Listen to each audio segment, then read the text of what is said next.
வரகாத்துஹு. இன்ஷா அல்லாஹ் நாம் இங்கே இருக்கிறது உஹது மைதானம் உள்ளகோடு.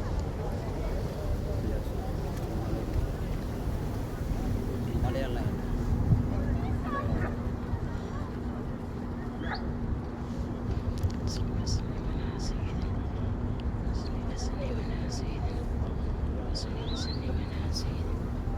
இன்ஷா அல்லாஹ் இது உஹது யுத்தம் நடைபெற்ற இடம். இந்த உஹது மைதானத்தை பற்றி ரசூலுல்லாஹி ஸல்லல்லாஹு அலைஹி வஸல்லம் அவர்கள் சொல்லுகின்றார்கள், நீங்கள் உஹதிற்கு சென்றால் அங்கு உள்ள மலையின் மீது ஏறி கனிகளை புசியுங்கள். அப்படி உங்களுக்கு கனிகள் இல்லை என்று சொன்னால் அங்குள்ள புற்பூண்டுகளை நீங்கள் பயன்படுத்தி கொள்ளுங்கள். ஏனென்றால் உஹது சொர்க்கத்தினுடைய ஒரு பகுதியாகும். உஹது, பத்ரு, கந்தக், ஹுனைன் போர்கள் சொர்க்கத்தை சார்ந்தவை. நைல் நதி, புராத் நதி, சைஹான், ஜெய்ஹான் போன்ற நதிகள் சொர்க்கத்தை சேர்ந்தவை. லெபனான் மலை, தூர் சீனா மலை, வர்கான் மலை, உஹது மலை இவை நான்கும் சொர்க்கத்தை சேர்ந்தவை என்று ரசூலுல்லாஹி ஸல்லல்லாஹு அலைஹி வஸல்லம் அவர்கள் சொல்லுகின்றார்கள். ஆக கண்ணியமானவர்களே, அல்லாஹ் சுப்ஹானஹு வ தஆலா தூர் சீனா மலையின் மீது தன்னுடைய பேரொளியை பாய்ச்சிய போது அது 6 துண்டுகளாக வெடித்து சிதறி 3 துண்டுகள் மக்காவிலும் 3 துண்டுகள் மதினாவிலும் விழுந்தது. மதினாவில் விழுந்த மலைகளில் ஒன்றுதான் உஹது மலை, இன்னொன்று வர்கான் மலை, இன்னொன்று ரில்வா என்று சொல்லக்கூடிய மலை. அடுத்ததாக மக்காவிலே தவுரு மலை, தவுரு குகை, சாபிர் மலை, இன்னொன்று ஹீரா மலை. இந்த 3 மலைகள் மக்காவில் இருந்தது. இந்த உஹது யுத்தம் நடந்த நிகழ்வை நாம் பார்க்கின்ற பொழுது, உஹது யுத்தம் பத்ரிலே இழந்த அந்த இழப்பை சரி செய்வதற்காக வேண்டிய எதிரிகள் திட்டமிட்டு உஹது யுத்தத்தை ஆரம்பித்தார்கள். இந்த உஹது யுத்தம் இங்கே நடக்கின்ற பொழுது அங்கே இருக்கக்கூடிய மலை பகுதியில் தான் 50 சஹாபாக்களை, வில்வித்தையில் தேர்ச்சி பெற்ற சஹாபாக்களை அப்துல்லா பின் ஜஹஷ் ரலியல்லாஹு அன்ஹுடைய தலைமையிலே அங்கே நிறுத்தி வைத்தார்கள். உஹது யுத்தம் நடக்கிறது. உஹது யுத்தம் நடந்த பிறகு எதிரிகள் எல்லாம் விரண்டு ஓடுகின்றார்கள்.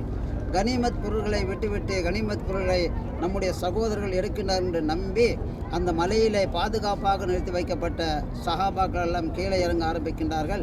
நபி ஸல்லல்லாஹு அலைஹி வஸல்லம் அவர்கள், நான் சொல்லக்கூடிய வரையில் நீங்கள் கீழே இறங்கக்கூடாது என்று சொன்னார்கள். அதையும் மீறி ஒரே ஒரு வார்த்தையை மீறி கீழே இறங்கியதனால் 70 சஹாபாக்கள் உயிரிழந்தார்கள். அதிலே முதன்மையானவர்கள் ஹஜ்ரத் ஹம்ஸா ரலியல்லாஹு தஆலா அவர்கள். ஹம்ஸா ரலியல்லாஹு தஆலா மிகப்பெரிய போரிலே சிங்கம், மாபெரும் வீரர். அவரை எளிதிலே வெற்றி கொள்ள முடியாது. வஹஷி என்று சொல்லக்கூடிய ஒருவனை நியமித்து ஹிந்தா என்று சொல்லக்கூடிய பெண்மணி அவர்களை கொடூரமாக கொன்று கீழே ஷஹீதான பிறகு நெஞ்சை பிளந்து அந்த ஹிந்தா ஈரக்குலையை சுவைத்து துப்பியதை வரலாறு நமக்கு சொல்லுகிறது. அடுத்தது அப்துல்லா இப்னு ஜஹஷ் ரலியல்லாஹு அன்ஹு அவர்களுடைய அடக்கஸ்தலம் ஒன்றாக இருக்கிறது. அடுத்தது முஸஅப் இப்னு உமைர் என்று சொல்லக்கூடிய சஹாபி, இளம் சஹாபி, மக்காவிலே பெரும் செல்வந்தர், பெரும் தனவந்தர், அழகான சஹாபி. அவருடைய முடிய தோற்றத்தை கண்டு எல்லோரும் ரசிக்கக்கூடிய அளவுக்கு அவருடைய முடி அழகாக இருக்கும். அப்படிப்பட்ட சின்னஞ்சிறு வாலிபர், 18, 19, 20 வயதுடைய அந்த வாலிபர் இஸ்லாத்தை ஏற்று முதலாக மதினாவிற்கு வந்து மார்க்க பிரசங்கம் செய்து மிகப்பெரிய மக்களை எல்லாம் தீனின் பக்கம் ஈர்த்த வரலாறு. எப்படிப்பட்ட வசதி வாய்ப்பு படைத்தவர் இந்த சஹாபி என்று சொன்னால், அவர் அணியக்கூடிய ஆடை ஒரு நாட்டிலிருந்து வரும், அவர் அணியக்கூடிய செருப்பு இன்னொரு நாட்டிலிருந்து வரும், அவர் போடக்கூடிய வாசனை திரவியம் ஒரு நாட்டிலிருந்து வரும். அப்படி செல்வாக்கான செழிப்பான குடும்பத்தில் பிறந்த அவர்கள் கடைசியிலே அவர்கள் இஸ்லாத்தை ஏற்ற பிறகு உஹது யுத்தத்திலே ஷஹீதாகின்றார்கள். ஒரு 22, 23 வயதுடைய சஹாபி.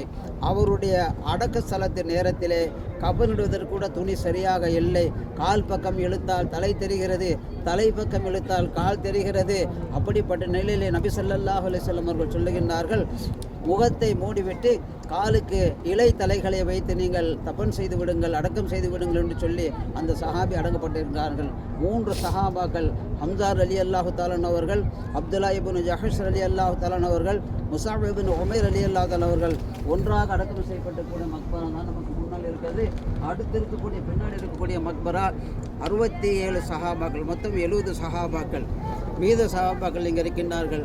அருமையானவர்களே, நமக்கு படிப்பினை என்னவென்று சொன்னால், மார்க்கம் என்று வந்துவிட்டால் அவர்கள் எல்லாவற்றையும் உயிரையும் உடமையையும் பொருளையும் குடும்பத்தையும் அனைவர்களையும் இழப்பதற்கு தயாரானார்கள். அப்படி இழந்து நம்மிடத்தில் தீன் வந்திருக்கிறது. இந்த தீனை நாம் நல்ல முறையில் பயன்படுத்தி கொள்ள வேண்டும். அல்மீரான் ஹஜ் சர்வீஸிலிருந்து அல்ஹாஜ் பிஎஸ் நாகூர் மீரான் ஹசரத் ஆரம்பாக்கம். அஸ்ஸலாமு அலைக்கும் வரஹ்மத்துல்லாஹி வபரகாத்துஹு.